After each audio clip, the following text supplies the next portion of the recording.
મિત્રો કેમ છો બધા મજામાં? આવ્યો બધા જ મજામાં છો. તો આજે હું બનાવી રહી છું સેલેડ, જે મીતે કાપીને મૂક્યું છે. આમાં બીટ, કાકડી અને ગાજર છે. તો બહુ મસ્ત મીતે કાપ્યું છે. તો આપણે આને થોડી વાર એને વઘારશું અને જોડે મેં બનાવ્યું છે બટાકાનું શાક, રોટલી અને આપણે બનાવશું એ સાલેડ. શાકમાં આપણે ધાણા નાખી દઈએ અને પછી રોટલી બનાવી દઈએ. ધાણા માટે સ્પેશિયલ ડબ્બી રાખી છે મમ્મી. આ તો કશું લાયા હશું ને તો લઈ લીધી ડબ્બી. ઓકે, શાક થઈ ગયું છે. પછી આપણે બહારને પણ આપી આવીએ. હવે હું બનાવી લઉં રોટલી, પછી સાલેડ કેવું લાગશે જોઈએ. એ બાને ખાઈએ તો ખરું. બસ વઘાર કરીએ સાલેડ. તો હવે હું વઘાર કરી રહી છું.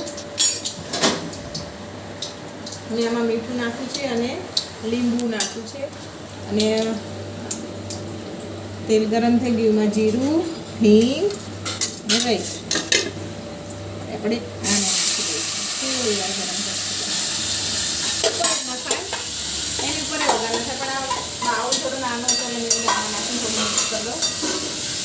ગેસ ઉપર થોડીક વાર પછી આપણે ખાવા રહીશું. ગાજર બી લાલ લાલ છે. ગાજર બીટ છે ને એટલે બધાનો કલર પડે છે. બીટ થોડુંક જ નાખી તો ઓછું ભાવે ને. ડુંગળી કાપ્યું ને તો પછી સ્વાદ ચાલો. ફૂલ ગેસ ઉપર આપણે થોડીક વાર હજી રવા દઈશું.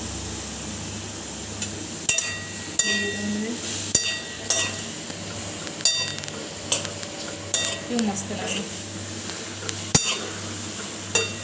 પહેલી વાર બનાવી જોઈએ. ખાતા ખાતા આને ખાવાની કેવી મજા આવે છે. મને તો લાગે છે બહુ મજા આવશે. થઈ જાય બસ. તમે આટલું જ ને. આ તો કાચું પાકું સારું લાગે ને. તો ચલો ગેસ બંધ કરી દઈએ અને હવે આપણે આને મારા નીકળી ગેસ જો અને આમાં જવા દઈએ આપણે.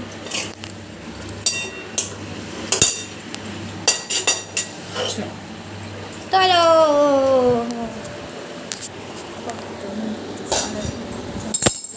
આવી ગયું બધું.